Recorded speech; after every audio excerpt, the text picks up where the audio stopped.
اپنے کنٹرول میں لے لیا.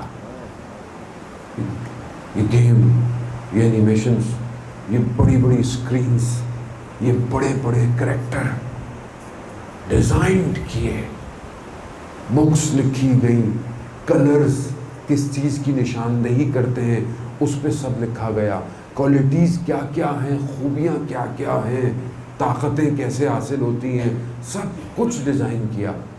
اور اب اس سے بڑی کمپنی جو اس ٹائم ہمارے سارے، اور یہ سب دنیا کے لیے، ہاں یہ سب ایسا نہیں ہے کہ صرف آپ کے میرے لیے نا، ان کے لیے پوری دنیا پروڈکٹ ہے. وہ پوری دنیا کو ایک زاویے سے دیکھ رہے ہیں.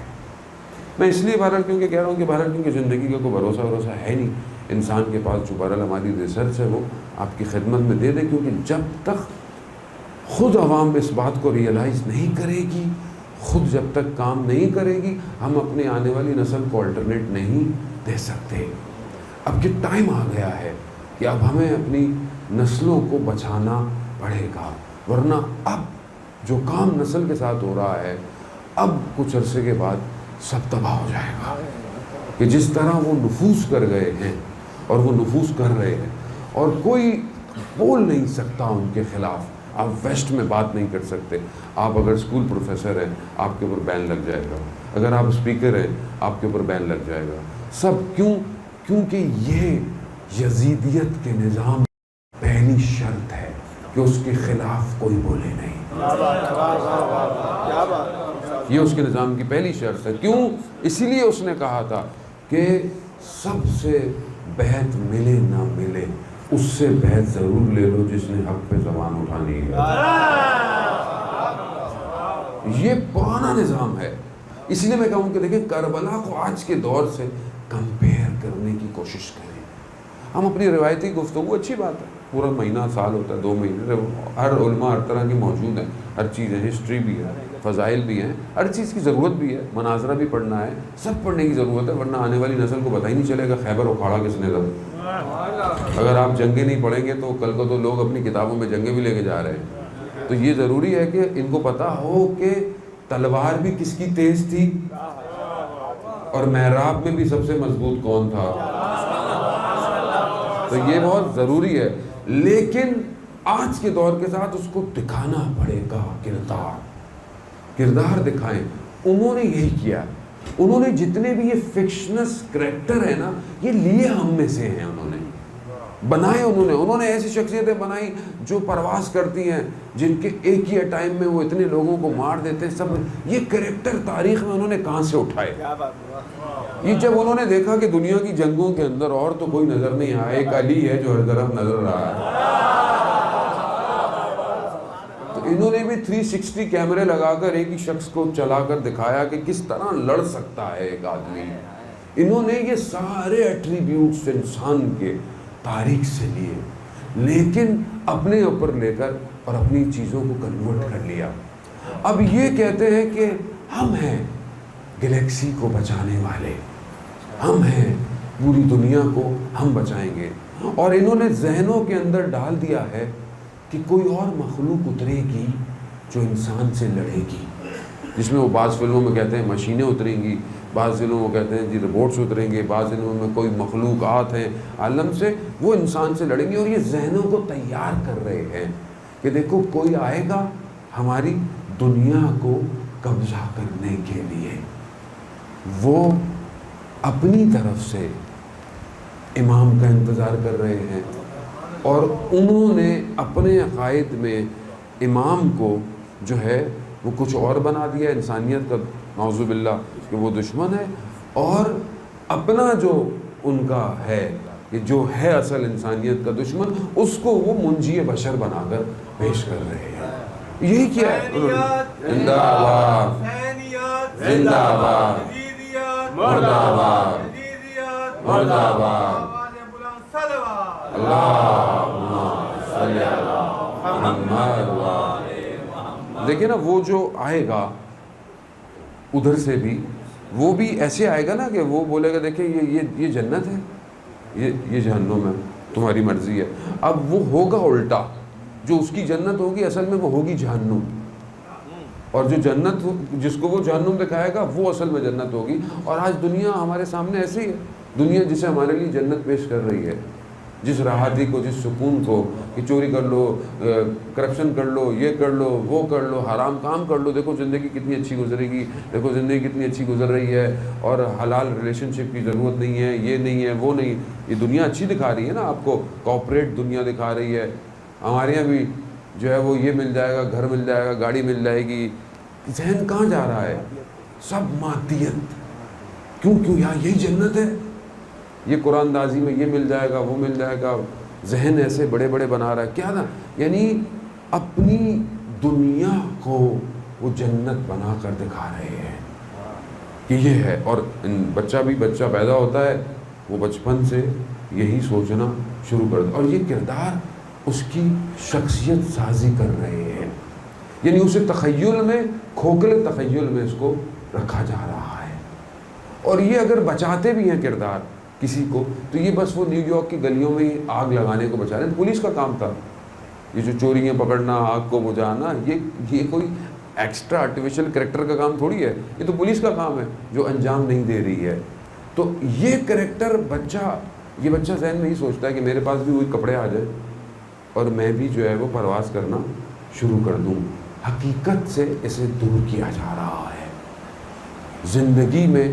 اب جب یہ زندگی سے دور ہوگا اور یہ کریکٹر اس کے لیے رول ماڈل ہوں گے, تو اب یہ کریکٹر چینج ہوتے رہتے ہیں. اب یہی کریکٹر ایک بہت اچھا فٹ بالر بھی بن جائے گا, جو اس کی زندگی میں وہ اسی کی شرٹ پہنے گا, اسی کے جوتے پہنے گا, اس کو CR7 چاہیے, اس کو شرٹ بھی ویسی چاہیے, اس کو بال بھی ویسی بنانے ہیں, بالوں میں لائنیں بھی ویسی بنانی ہیں, سب ویسی بنانے ہیں. پھر یہی کردار کسی فلم میں, کسی سنگر کی صورت میں, کسی اور صورت میں, پھر اس کی زندگی کیا ہے؟ یہ نشے بھی کرتا ہے, یہ ڈرگس بھی یوز کرتا ہے, یہ ایسے بھی رہتا ہے, یہ ویسے بھی. خود بخود کردار سازی ہو رہی ہے, کچھ کرنے کی ضرورت نہیں ہے. کیوں آج معاشرہ اتنی تیزی سے بے روی کا شکار ہو گیا؟ آج آپ جوان کو دیکھیں, آپ یونیورسٹیز میں, بڑی بڑی یونیورسٹیز میں, سب میں چلے جائیں, نشہ فیسینیشن ہے. وہ نشہ جو ہم تصور نہیں کر سکتے تھے, وہ نشہ آج جوان بڑے آرام سے کر رہا ہے.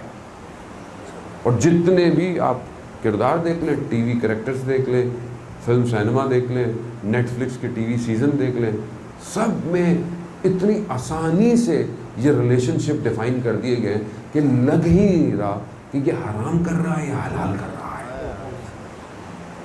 گھس گئے ہیں.